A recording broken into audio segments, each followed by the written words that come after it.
Hello students, आज हम start करेंगे नेक्स्ट टॉपिक। हमने लास्ट टर्म पे आपको रेस्पिरेशन क्लियर कर दिया था। आज हम पढ़ाएंगे ट्रांसपोर्टेशन। ठीक है, सो ट्रांसपोर्टेशन आपको दो जगह पढ़ना है। एक तो आपको पढ़ना है ह्यूमन में ट्रांसपोर्टेशन और दूसरा पढ़ना है आपको प्लांट्स में ट्रांसपोर्टेशन। ठीक है, सो ट्रांसपोर्टेशन पहले पढ़ेंगे, transportation in human being. Transportation in human beings. ठीक है, ह्यूमन बीइंग में जो ट्रांसपोर्टेशन पढ़ना है वो आपको पढ़ना है ब्लड के बारे में। ठीक है, ब्लड कैसे ट्रांसपोर्ट होता है, हार्ट के थ्रू कैसे पंपिंग होती है, ब्लड जो होती है उसमें ऑक्सीजन मिक्स होती है, ब्लड से ऑक्सीजनेटेड ब्लड और डीऑक्सीजनेटेड ब्लड्स का सेपरेशन होता है। टोटल अबाउट इस टॉपिक पे हम क्लियर करेंगे। सबसे पहली चीज हम क्या करते हैं, हमने रेस्पिरेशन पढ़ा था, तो हमने रेस्पिरेशन में देखा था हम ऑक्सीजन को लेते थे। ठीक है, हम इनहेलिंग करते थे ऑक्सीजन की। वो ऑक्सीजन कहाँ जाएगी, पहले तो ये समझिए। वो ऑक्सीजन बेटा हमारे जाती है ब्लड में मिक्स होती है। ठीक, ब्लड में जब वो ऑक्सीजन मिक्स होती है तो वो कहलाता है तुम्हारा ऑक्सीजनेटेड ब्लड। ऑक्सीजनेटेड ब्लड, ये क्या हो गया, ऑक्सीजनेटेड ब्लड हो गया। ठीक है, अब क्या हुआ, ये ऑक्सीजनेटेड ब्लड जो है वो लंग्स को छोड़ के, क्यों लंग्स को छोड़ के, क्योंकि लंग्स से ही तो आपको ऑक्सीजन मिली, लंग्स से ही आपको ऑक्सीजन मिली ना। तो लंग्स को छोड़ के ऑल ओवर बॉडी पार्ट्स, जितने भी बॉडी ऑर्गन्स हैं, ये सब में ऑक्सीजनेटेड ब्लड क्या होता है, ये ट्रांसपोर्ट होता है। ठीक है, सो ये बॉडी ऑर्गन्स में ट्रांसपोर्ट हो जाता है। अब क्या होता है, डीऑक्सीजनेटेड ब्लड का मतलब, तो इन्हीं बॉडी ऑर्गन से जो CO2 होती है, इन्हीं बॉडी ऑर्गन से जो CO2 होती है, वो रेस्ट ऑफ द CO2 निकलती है। ठीक है, वो रेस्ट ऑफ द CO2 वो भी ब्लड के थ्रू ही ट्रांसपोर्ट होती है। वो ब्लड के थ्रू ट्रांसपोर्ट हुई, उसे कहेंगे डीऑक्सीजनेटेड ब्लड। ठीक है, तो दैट इज डीऑक्सीजनेटेड ब्लड, वो डीऑक्सीजनेटेड ब्लड होगा। ठीक है, डीऑक्सीजनेटेड ब्लड क्या है, इसमें ऑक्सीजन मिक्स नहीं है, तो ये ऑक्सीजन लेने के लिए कहां जाएगा डीऑक्सीजनेटेड ब्लड, लंग्स में। लंग्स में जाएगा, लंग्स में क्या हुआ, फिर से O2 आ गई, O2 मिक्स हुई, O2 मिक्स होके क्या बन गया, ऑक्सीजनेटेड ब्लड बन गया। ऑक्सीजनेटेड ब्लड कहां गया, ऑल ओवर बॉडी ऑर्गन्स। ठीक है, ये ट्रांसपोर्ट हो गया।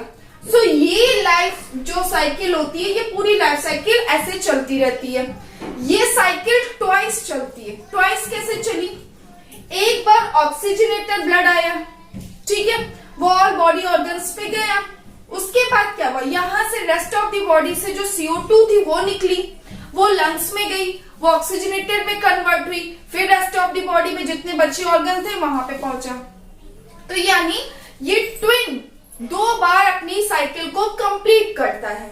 ठीक है, that is called double circulation. इसी प्रोसेस को कहते हैं डबल सर्कुलेशन। ठीक है, अब हम स्टार्ट करते हैं फ्रॉम द हार्ट, कि हार्ट में क्या पढ़ना है हमें। ठीक, so start from the heart. Heart क्या होता है, एक क्लोज्ड फिस्ट की तरह होता है। क्लोज्ड फिस्ट क्या होती है, क्लोज्ड फिस्ट का मतलब होता है, क्लोज्ड फिस्ट की तरह होता है। क्लोज्ड फिस्ट मीन्स होता है बंद मुट्ठी। क्लोज्ड फिस्ट ऐसे करके हार्ट जो है वो क्लोज्ड फिस्ट शेप में होता है। ठीक है, क्लोज्ड फिस्ट शेप में सबसे पहला तो ये चीज हो गया कि वो क्लोज्ड फिस्ट शेप का हो गया। दूसरा क्या हो गया कि ये होता तो लेफ्ट में है, बट ये स्लाइटली एम्बेडेड रहता है राइट की तरफ, slightly embedded to the right portion, ये राइट की तरफ थोड़ा सा एम्बेडेड रहता है। ठीक है, ये हो गया। अब एक हार्ट का डायग्राम देखो तो क्या होता है, हार्ट के डायग्राम देखोगे तो हार्ट के डायग्राम में क्या देखते हो, मान लो हम इमोजी वाला तुम्हारा हार्ट बना दे, ठीक है, तो वो ज्यादा तुम लोगों को समझ में आ जाएगा। इमोजी वाला हार्ट क्या हो गया, इमोजी वाले हार्ट में मैंने पहले बोला कि सबसे पहले हमने यही चीज पढ़ी, इसीलिए मैंने डबल सर्कुलेशन पहले पढ़ा दिया कि आपका दो तरह का ब्लड सेपरेट रहता है, ऑक्सीजनेटेड ब्लड सेपरेट रहता है, डीऑक्सीजनेटेड ब्लड सेपरेट रहता है, ठीक। तो जो ऑक्सीजनेटेड और डीऑक्सीजनेटेड ब्लड को सेपरेट करता है ना, वो बीच में एक वॉल होती है, ठीक, उस वॉल को बोलते हैं सेप्टम। सेप्टम, ये सेप्टम क्या होता है, सेप्टम मतलब सेपरेशन, किसका सेपरेशन बेटा, दो चैम्बर्स का सेपरेशन। 4 चैम्बर्स होते हैं हार्ट में, ठीक है, 2 ऑरिकल्स होते हैं और 2 वेंट्रिकल्स होते हैं। तो ये ऊपर वाला हो गया लेफ्ट ऑरिकल, लेफ्ट ऑरिकल और लेफ्ट वेंट्रिकल, लेफ्ट वेंट्रिकल, ठीक है। ये क्या हो गया, राइट ऑरिकल, राइट ऑरिकल और राइट वेंट्रिकल, ठीक है, ये हो गया राइट वेंट्रिकल। ये क्या है, ये था आपका सेप्टम जो इन 4 चैम्बर्स को अलग कर रहा था, ऑरिकल्स एक तरफ कर रहा था और वेंट्रिकल्स एक तरफ, ठीक है। सो ये ऑरिकल्स वेंट्रिकल्स को अलग कर रहा था। और क्या चीज होती है, ये जो हार्ट होता है ना, इसकी जो ये पूरी लेयर होती है मस्कुलर होती है, मस्कुलर होती है, इसको बोलते हैं पेरिकार्डियल। पेरिकार्डियल, कार्डियल मतलब कार्डियक जो होती है, कार्डियक अगर कहीं भी यूज हो गया ना तो उसको बोलते हैं कि वो हार्ट के कार्डियक मसल, कार्डियल लेयर, जो भी बात हो रही है वो हार्ट के टिश्यू से बात हो रही है, ठीक है। सो पेरिकार्डियल लेयर होती है। पेरिकार्डियल लेयर के अंदर क्या होता है बेटा, इसके अंदर क्या होता है, एक फ्लूइड भरा होता है, ठीक है, इसके अंदर एक फ्लूइड भरा होता है जिसको बोलते हैं पेरिकार्डियल फ्लूइड, जिसको बोलते हैं पेरिकार्डियल फ्लूइड। पेरिकार्डियल फ्लूइड क्या करता है, this is prevent from the jerks, यानी जो जर्क्स होते हैं, झटके, ये उससे प्रिवेंट करता है पेरिकार्डियल। तो मतलब एक तरह से समझ लीजिए कि ये कुशन की तरह काम करता है, work like as a cushion, कि आप इस पे कोई चीज जाएगी तो ये बाउंस होके वापस उसको फेंक देगा, ठीक है, ये इस पे बाउंस होके वापस आ जाएगी। तो ये कुशन की तरह काम करता है, इसके अंदर जो फ्लूइड भरा होता है पेरिकार्डियल फ्लूइड, वो जर्क्स से प्रिवेंट करता है। सो प्रिवेंशन ऑफ जर्क्स, ठीक है। अच्छा, ये हो गए आउटर की बात। अब हम इनर में चलते हैं। मैंने बोला 4 चैम्बर्स होते हैं, left auricle, left ventricle, right auricle, right ventricle, और इन सबको जो अलग करता है उसे बोलते हैं सेप्टम, ठीक, सेप्टम बोलते हैं। अब क्या हुआ, मान लीजिए अगर ब्लड आ रहा है, ठीक, ब्लड आता है तो कहां से, मान लीजिए ब्लड आ रहा है तुम्हारा, ऑक्सीजनेटेड ब्लड आ रहा है, ठीक, ऑक्सीजनेटेड ब्लड कहां से आएगा, सो ऑक्सीजनेटेड ब्लड आएगा लंग्स से, क्लियर, क्योंकि लंग्स में ही तो ऑक्सीजन है, यहां से O2 ब्लड आता है ऑक्सीजनेटेड। ऑक्सीजनेटेड ब्लड अगर जब भी एंटर होता है तो सबसे पहले एंटर होता है बेटा लेफ्ट ऑरिकल में, लेफ्ट ऑरिकल में ये ऑक्सीजनेटेड ब्लड आ जाता है, ठीक है, लेफ्ट ऑरिकल में ये ऑक्सीजनेटेड ब्लड आ गया। जिस किसी भी चैम्बर में ब्लड आता है या ब्लड फिल होता है वो चैम्बर रिलैक्स हो जाता है, वो चैम्बर रिलैक्स हो जाता है। सो ये ऑरिकल क्या हो जाता है, सबसे पहले रिलैक्स हो जाता है, ठीक है। अब ये लेफ्ट ऑरिकल से ब्लड कहां जाएगा, यहां, दिस, यानी कि लेफ्ट वेंट्रिकल में। जब ये लेफ्ट ऑरिकल से लेफ्ट वेंट्रिकल में ब्लड जाता है तो इस ब्लड को निकालने के बाद ये चैम्बर क्या हो जाता है, ये चैम्बर ये फिर से कॉन्ट्रैक्ट हो जाता है, सिकुड़ जाता है। क्यों, अभी ये ब्लड से भरा था, ब्लड के बाद ये खाली हो गया तो ये हो जाएगा कॉन्ट्रैक्ट, ठीक है। तो फिर ये यहाँ पे जब आता है तो क्या होगा, ये वाला चैम्बर क्या हो जाएगा, रिलैक्स, ये भी रिलैक्स मोड में आ जाएगा। जब रिलैक्स होगा तभी तो ब्लड को लेगा, ठीक है, तभी तो ब्लड को लेगा। तो ये रिलैक्स हो जाता है और ये वाला ऊपर वाला कॉन्ट्रैक्ट हो जाता है। ब्लड आ गया लेफ्ट वेंट्रिकल में, आ गया लेफ्ट वेंट्रिकल में, आ गया। अब क्या होगा यहाँ पे, अब ये सारा ब्लड जाता है तुम्हारा ईच एंड एवरी ऑर्गन्स पे, ठीक है। हर ऑर्गन्स पे ये ब्लड जाता है जहां इसको नीड होती है, जहां जहां every cells, billions of cells है हमारे पास आरबीसीज, हर आरबीसीज को ऑक्सीजनेटेड ब्लड चाहिए होता है, ये वहां पे जाएगा, ठीक है। अब क्या हुआ नेक्स्ट, ये हो गया राइट वेंट्रिकल। यहां पे कौन सा ब्लड आता है, यहां पे आता है तुम्हारा बेटा डीऑक्सीजनेटेड ब्लड। यहाँ पे डीऑक्सीजनेटेड ब्लड आता है, मतलब कि जितने भी बॉडी ऑर्गन्स में तुम्हारा डीऑक्सीजनेटेड ब्लड था वो यहाँ पे आएगा राइट वेंट्रिकल्स में। राइट वेंट्रिकल्स कॉन्ट्रैक्ट होगा, सॉरी रिलैक्स होगा, रिलैक्स होगा तो ब्लड को लेगा, फिर जब कॉन्ट्रैक्ट होगा तो ब्लड को छोड़ेगा, तो वो कहाँ आ जाएगा, नीचे राइट ऑरिकल से राइट वेंट्रिकल में आ गया, राइट ऑरिकल से राइट वेंट्रिकल में आ गया, और राइट ऑरिकल से राइट वेंट्रिकल में जाने के बाद ये कहाँ चला जाता है, सीधे, भाई ये डीऑक्सीजनेटेड ब्लड है ना, तो उसको ऑक्सीजनेटेड ब्लड कन्वर्ट करना है, तो ये राइट ऑरिकल से राइट वेंट्रिकल के बाद चला जाता है लंग्स में, ठीक है। किस लिए, फॉर द ऑक्सीजन मिक्सिंग, भाई इसमें ऑक्सीजन मिक्स होनी है, तो ये वहां लंग्स में चला गया, लंग्स में चला गया। लंग्स में चला जाने के बाद फिर ये वाली प्रोसेस होगी, देखो लंग्स में जब ब्लड हो जाता है तो कहाँ आता है, लेफ्ट ऑरिकल, लेफ्ट ऑरिकल से लेफ्ट वेंट्रिकल, लेफ्ट वेंट्रिकल से पूरी rest of the body organs, जितना बॉडी ऑर्गन्स है वहां पे जाता है, ठीक। अब क्या होता है, ये जो चार जितने भी ब्लड्स को ले जाती हैं, ऑरिकल्स, वेंट्रिकल्स, ठीक है, लेफ्ट और राइट, ये क्या होती हैं, ये तुम्हारी होती हैं, तीन वेसल्स होती हैं ब्लड की, तीन वेसल्स होती हैं तुम्हारी, आर्टरीज, वेन्स, कैपिलरीज, ठीक है। तो जो ब्लड को ले जाएंगी, तो देखो ना ये यहां से ब्लड को बहुत प्रेशर से ले जाती हैं, यहाँ भी बहुत प्रेशर से ब्लड आएगा, भाई कोई चीज एकदम से पाउच है उसने ब्लड को छोड़ा तो प्रेशर से ही ब्लड अंदर आएगा ना, ऑरिकल से वेंट्रिकल में वो भी प्रेशर से आएगा, तो ये सारे हाईली प्रेशर से आती हैं, ठीक।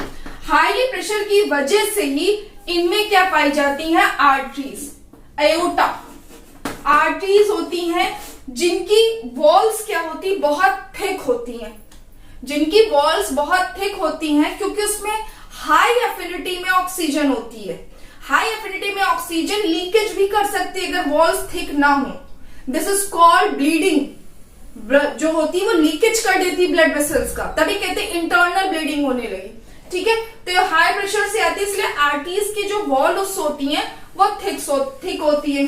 उसके बाद क्या होता है, जो रेस्ट ऑफ द ऑर्गन्स होते हैं, ऑर्गन्स में जाने के लिए क्या होते हैं, यहाँ पे कौन सी वेसल्स होती हैं, ये होती हैं वेन्स, ये होती हैं वेन्स। क्यों वेन्स होती हैं, भाई ऑर्गन्स से एक डीऑक्सीजनेटेड ब्लड लेने और ऑर्गन्स में ऑक्सीजनेटेड ब्लड ले जाने के लिए कोई प्रेशर की जरूरत नहीं होती है, बहुत इजीली ब्लड जाएगा। तो इनकी जो वॉल्स होती है वेन्स की, वो आर्टरीज से थोड़ा थिन होती हैं, आर्टरीज से वो थोड़ा थिन होती हैं, ठीक है, रेदर देन आर्टरीज, आर्टरीज की थिक हो गई, इनकी क्या होती हैं, थिन होती हैं। अब क्या हो गया, अब ये जो वेन्स से ब्लड गया है, ये जो वेन्स से ब्लड गया है, ये कहाँ जाता है, ये जाता है बेटा छोटी छोटी स्मॉल ट्यूब्स, ये वेन्स आगे जाके छोटी छोटी स्मॉल ट्यूब्स में डिवाइड हो जाती हैं, ठीक।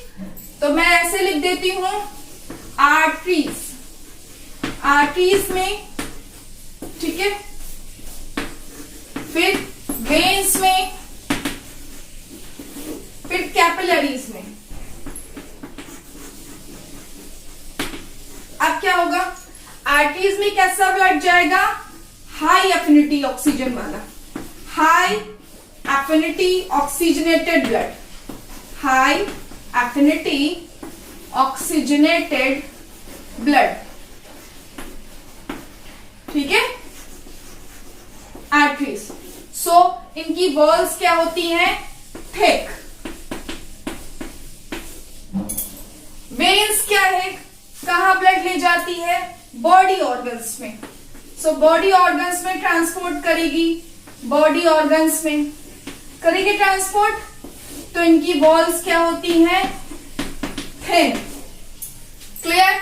अब ये वेन्स आगे जाके छोटी छोटी स्मॉल ट्यूब्स में डिवाइड हो जाती हैं, ठीक है, जिन्हें बोलती हैं कैपिलरीज। कैपिलरीज का क्या काम होता है? ईच एंड एवरी सेल में ट्रांसपोर्टेशन करना बेटा। ईच एंड एवरी सेल में ब्लड ट्रांसपोर्टेशन करना, ठीक है, ब्लड ट्रांसपोर्टेशन करना, blood transportation each and every cell में करना। तो ये क्या हो गई? ये हो गई थिनेस्ट, ये हो जाती है थिनेस्ट। तो थिक, थिन, थिनेस्ट। थिक यानी कि ऑक्सीजनेटेड ब्लड को लंग्स से लेती है, ठीक है, ऑरिकल्स और वेंट्रिकल्स में जाता है, उसके बाद ब्लड निकल के बॉडी ऑर्गन्स में सारा जाता है, तो वहां प्रेशर इतना होता नहीं है, तो दीज और वेन्स बाय, और वेन्स से ईच एंड एवरी सेल को चाहिए ब्लड, ऑक्सीजनेटेड ब्लड, तो वहां पे ये वेन्स आगे जाके छोटी छोटी स्मॉल ट्यूब्स में डिवाइड हो जाती हैं, दैट इज कॉल्ड कैपिलरीज, ठीक है। कैपिलरीज आपकी ऑल ओवर बॉडी में होती हैं। ये हो गया ब्लड का ट्रांसपोर्टेशन। अब एक क्वेश्चन आता है कि ब्लड ट्रांसपोर्टेशन के टाइम ये लीकेज कैसे हो जाता है, ये हैमरेज क्या होता है, तुमने सुना होगा, ब्लड क्लॉट हो जाता है, इंटरनल ब्लीडिंग होती है, ऑल अबाउट दैट, ठीक है। ये सब क्यों होता है?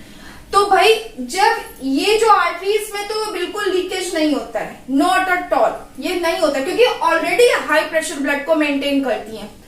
वेन्स और कैपिलरीज में जब बॉडी ऑर्गन्स में आते हैं तब यहाँ पे ब्लड का लीकेज हो जाता है। वो लीकेज जो होता है उसके लिए रिस्पॉन्सिबल होती है बेटा प्लेटलेट्स। प्लेटलेट्स अगर आपकी बॉडी में कम हो गई, अगर आपकी बॉडी में प्लेटलेट्स की काउंटिंग कम हो गई, तो प्लेटलेट्स क्या होती हैं? ये जो प्लेटलेट्स होती हैं ये आपके ब्लड में लीकेज से रोकती हैं। और एक चीज सबसे मेन काम, help in the blood clotting. Blood clotting मतलब अगर कहीं आपकी इंजरी हो गई है तो वहां पे ब्लड कॉन्टिन्यूअसली अगर फ्लो करेगा तो आपको सीवियर डैमेज हो सकता है। बट अगर प्लेटलेट्स हैं और प्लेटलेट्स की वजह से ही अगर अच्छी खासी काउंटिंग है तो ब्लड उस इंजरी पे क्लॉट हो जाएगा, जम जाएगा, रुक जाएगा, फ्लो वहां पे बंद हो जाएगा और आपकी पूरी बॉडी से ब्लड नहीं निकलेगा, ठीक है। So prevent from the severe damage.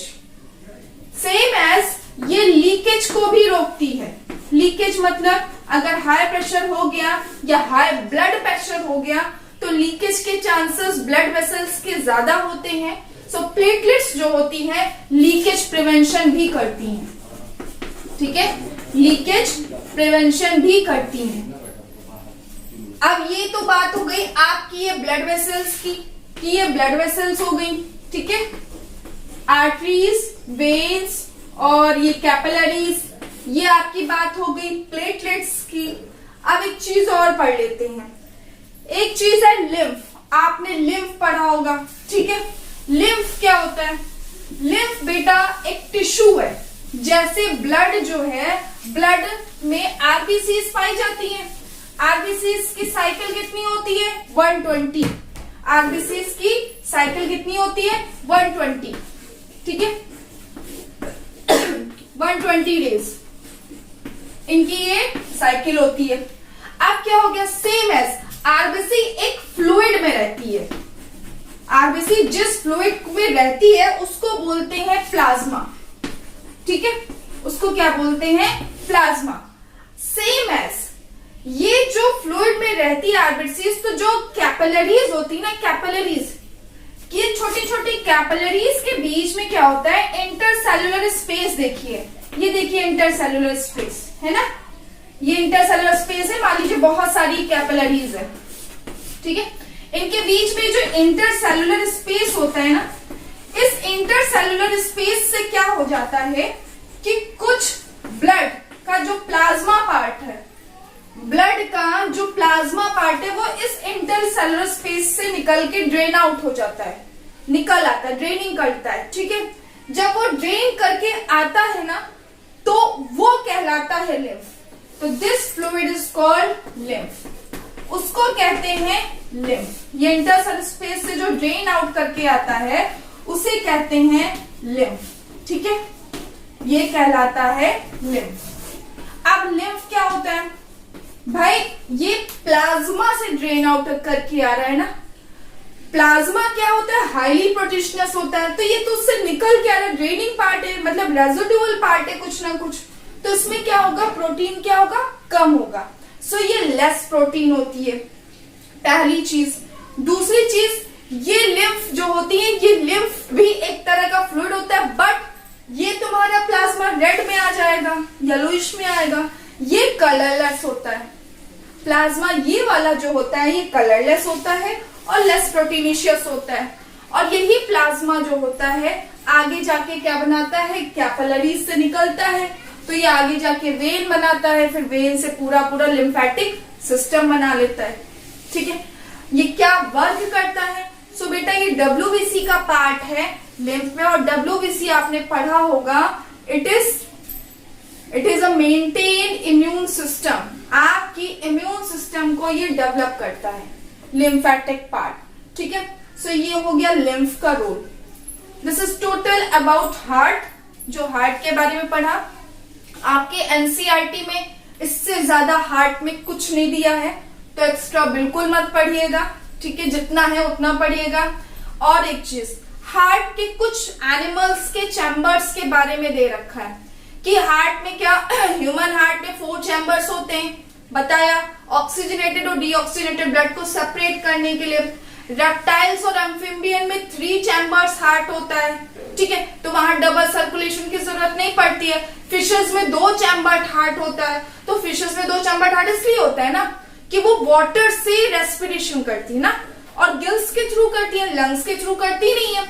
तो वाटर में ऑक्सीजन मिक्स होती है, वो डायरेक्ट उस ऑक्सीजन को वाटर के थ्रू होती है और डायरेक्ट बॉडी ऑर्गन्स पे चली जाती है, वो डायरेक्ट। वहां पे सिर्फ एक साइकिल होती है कि सीधा रेस्पिरेशन लिया और सीधा डायरेक्ट बॉडी ऑर्गन्स पे पहुंच गया। वहां पे ये नहीं होता भाई, डीऑक्सीजनेटेड का सवाल ही नहीं होता, पूरे वाटर में ऑक्सीजन है, ठीक है, तो वो एक ही साइकिल में कंप्लीट हो जाती है फिशेस में।